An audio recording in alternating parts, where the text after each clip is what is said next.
নমস্কার বন্ধুগণ, আশা করি সবাই খুব ভালো আছেন। পুজো খুব সুন্দরভাবে কেটেছে। লাস্ট একটা মাস আমাদের বোধহয় সবার জীবনে সব থেকে হেক্টিক, না? মানে এক পুজো শেষ করছি আরেক পুজো, আরেক পুজো শেষ করছি আরেক পুজো। হ্যাঁ, মোটামুটি এবার আমরা অনেকে প্রিপারেশন নিয়েও নিয়েছি, বোধহয় হয়তো ডিসেম্বরে মানে ইয়ার এন্ডিং এরও সবাই প্রোগ্রাম শুরু করে ফেলছে। ঠিক আছে, এটাই এটাই লাইফ হওয়া উচিত। জীবনটা এরকম আনন্দের মধ্যে দিয়েই কাটুক। হ্যাঁ, কারণ একদিকে যেমন জীবনে যা ঘটনা ঘটছে, আমরা যখনই মিডিয়ার সামনে বসি বা যখনই মোবাইলও হাতে নিয়ে সেই ঘটনাগুলো চোখের সামনে প্রত্যেকদিন আসছে, সেইগুলো তো খুব সুখদায়ক ঘটনা নয়। যা মেসেজ গুলো আমরা পাই, মানে ভাবলে বোধহয় আমাদের ভয় লাগে। হ্যাঁ, তো তার মধ্যে দিয়ে জীবনটাকে সুন্দরভাবে কাটতেই হবে, জীবনটাকে সুন্দরভাবে আমাদেরকে বাঁচতে হবে, এটাই হচ্ছে আমাদের উদ্দেশ্য। এবং এর সাথে সাথে আমরা যেমন যেমন ভাবে জীবনে আমরা মানুষ রোজগার করছি, আমাদের প্রত্যেকের উচিত সেই রোজগারটার মধ্যে কিন্তু একটা ছোট্ট পোর্শন, একটা একটা সামান্য পোর্শন যতটা আমি রাখতে পারি ততটা কিন্তু আমাকে ইনভেস্ট করা, নিবেশ করা। এবং সেটা যে যত তাড়াতাড়ি আমরা শুরু করে দেব ততই মঙ্গল।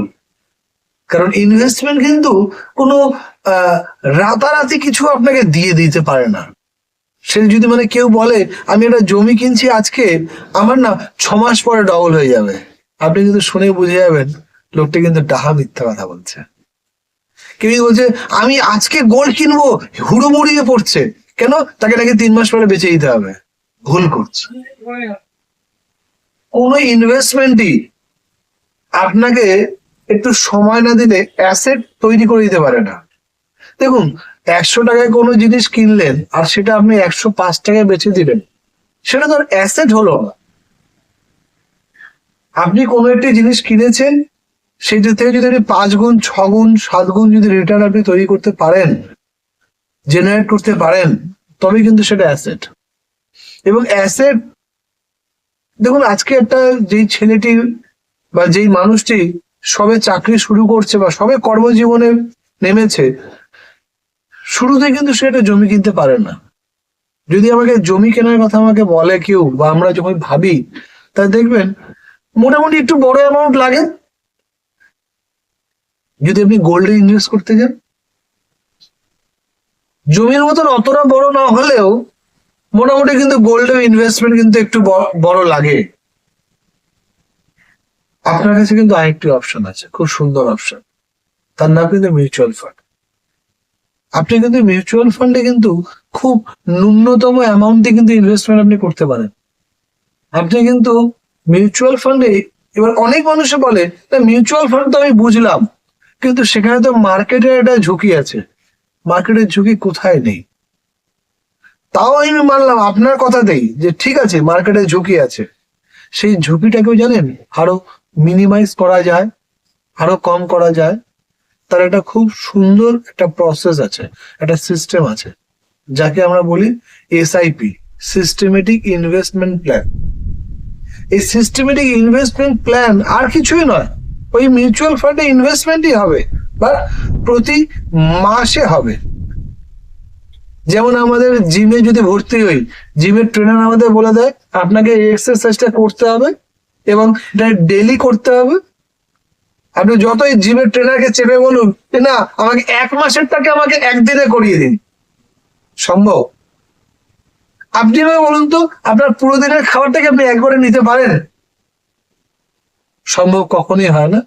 ইনভেস্টমেন্টটাকে যদি প্রত্যেক মাসে একটা নিয়মিত ভাবে যদি অটো ডেবিটের মাধ্যম দিয়ে যদি প্রত্যেক মাসে করা যায়, এবং সেই পয়সাটা যদি আপনার ইকোনমিতে ইনভেস্টমেন্ট হয়, লম্বা সময় কিন্তু আপনাকে খুব ভালো রিটার্ন তৈরি করে দিতে পারে।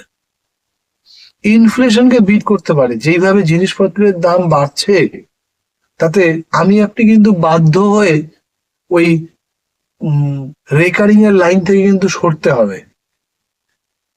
যে আজও লাইনে দাঁড়িয়ে রেকারিং করছে, ভাবছে আমি 5 বছরের জন্য একটা পোস্ট অফিসে রেকারিং করে নেব এবং সেখান থেকে আমার ওয়েলথ ক্রিয়েশন হবে, সে কিন্তু একটা কল্পনার জগতে বাস করছে।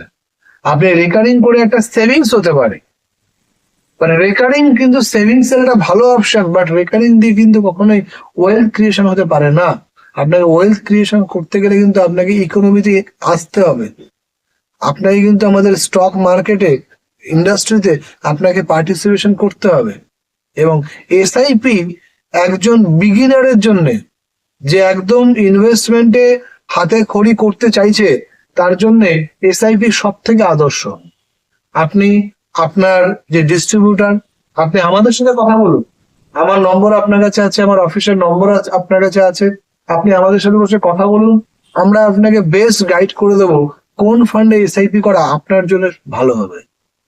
আপনি কতদিন সময় দিতে চান, আপনি যেই পয়সাটাই ইনভেস্টমেন্ট করবেন এটা কতদিন পর্যন্ত আপনি রাখতে পারবেন, তার উপরে বেস করে আমরা আপনাকে বেস্ট টু বেস্ট ফান্ড আপনাকে সাজেস্ট করব, সেই ফান্ডে আপনি এসআইপি করতে দিন।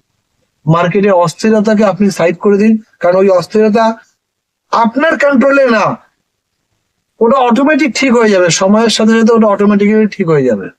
আপনি আপনার নিজের যে কর্মক্ষেত্রে কাজ করছেন সেটা করুন, এবং শুধু নজর রাখবেন তার একটা ছোট্ট পোর্শন যাতে মান্থলি মোডে যাতে এসআইপির মাধ্যমে যাতে ইনভেস্টমেন্ট হয়।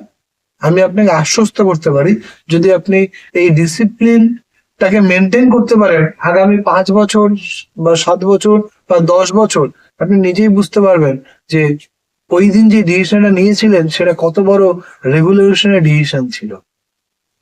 আশা করি আপনি আপনার ইনকামের থেকে একটা ছোট্ট পোর্শন আপনি এসআইপি তে কন্ট্রিবিউট করবেন। কোথাও কোনো অসুবিধা হলে আপনি ফোন করুন। আপনার উজ্জ্বল ভবিষ্যতের আমি কামনা করি। আমি চাই আপনি অনেক কষ্ট, আপনি আমি সবাই অনেক কষ্ট করে আমরা রোজগার করি, হ্যাঁ, সবারই ইচ্ছা থাকে যে 2 পয়সা জড়ো করে করে যাতে একটা কিছু না আমরা তৈরি করতে পারি। তো সেটা অবশ্যই এসআইপির মাধ্যমে দিয়ে হবে। আমার শুভকামনা আপনাদের সাথে রইল। আপনারা নিজের শরীরের প্রতি খেয়াল রাখবেন, সুন্দর থাকবেন, স্বাস্থ্যবান থাকবেন। নমস্কার।